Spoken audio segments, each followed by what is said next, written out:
Hi everyone, we're back, and the topic for discussion is healthy living, and pretty much our perception of healthy living is a better way to put it, because what some people see as healthy living is not what others I want to say perceive as healthy living. Let's take the case of this gentleman. He's sitting in the park eating ice cream. He says, "I love to relax in the park and I hate to exercise." And taking a look at him, he's not very obese, but what are the consequences of this kind of lifestyle?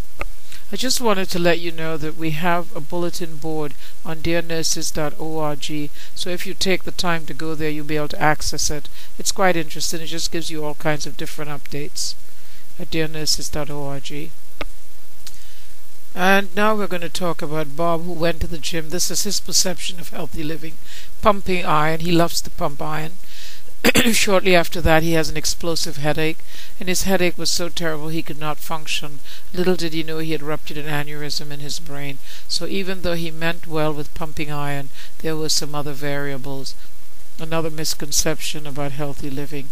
And I've worked in a brain unit where I've seen on occasion patients come in after pumping too much iron, suffering the consequences of popping a blood vessel.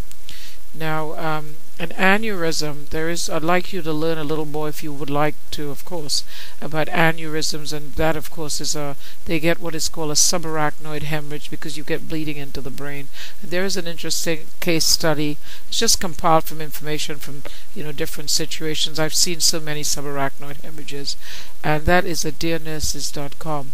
If you just take the time, it's just really small and sweet.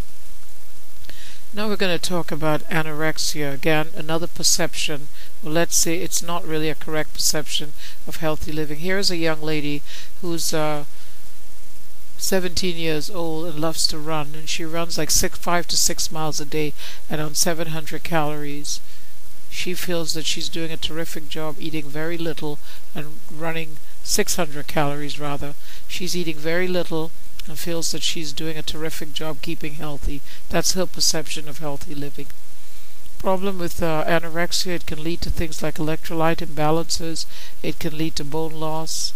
And I don't have to tell you about the images of such people. Some people, if they don't stop and get help, may even go beyond that. And not only physically, there are on occasion people who die from anorexia. And there is plenty of help available for those who have problems of that nature, but it's on the more psychiatric side, like therapeutic intervention, and therapy goes on for quite a while. Some people do come out of it, some people don't.